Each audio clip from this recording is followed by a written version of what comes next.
Okay, so here we are in the middle of February 2022, and this is something that I do roughly around this time every year. I plant Chantenay carrots in boxes, and using these ex-mushroom boxes, they're in the 4th year of being used. We've got a bag of compost there, so we're just going to fill them up and then we're going to get some seeds in. Okay, so we've got these two ex-mushroom boxes are now full of compost, and it's important, if you've never grown carrots before, they like the soil to be quite sort of sandy and fine so they can grow downwards easy. So it's always a good thing when if you're using sort of shop bought soil and compost, break it up fairly fine with your hands before you put your seeds in. So that's the next thing that we're going to get onto, is getting the seeds in. So because we've got quite a limited space, you don't want to sow them so they're really close together. Sow them quite thinly. And even though carrots aren't a big fan of being moved once they start growing, you can, if you're fairly careful.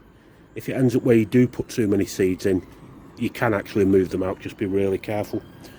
So we've seeded both these boxes now, quite difficult to see because of the size of the seeds. And then we're going to put a thin layer of compost on the top and our labels. Okay, so we've put roughly just over 1 centimetre of very broken up compost on top of the seeds, and we've given it a light water with the sprinkler attachment on the hose pipe, and we've put a couple of labels in there. So the next thing we're going to do is we're going to put them on top of this outdoor shelf that we've got over here that's currently housing our overwinter green vegetables, and they'll get a good start up there away from the frost. Okay, so there we are, we've got our 2 boxes of Chantenay carrot seeds on top of this sort of steel unit in the back garden, and it gets quite warm up there. Frost tends not to reach there, so they'll get a really good start, and it's not an uncommon thing to be able to grow 3 lots of Chantenay carrots in the growing year. And if you're trying to sort of develop food resilience in a small back garden in an urban environment, then this is a really good thing.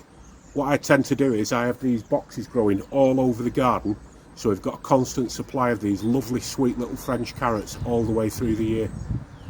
So thanks for watching, and we'll come back to you as soon as this lot have cropped.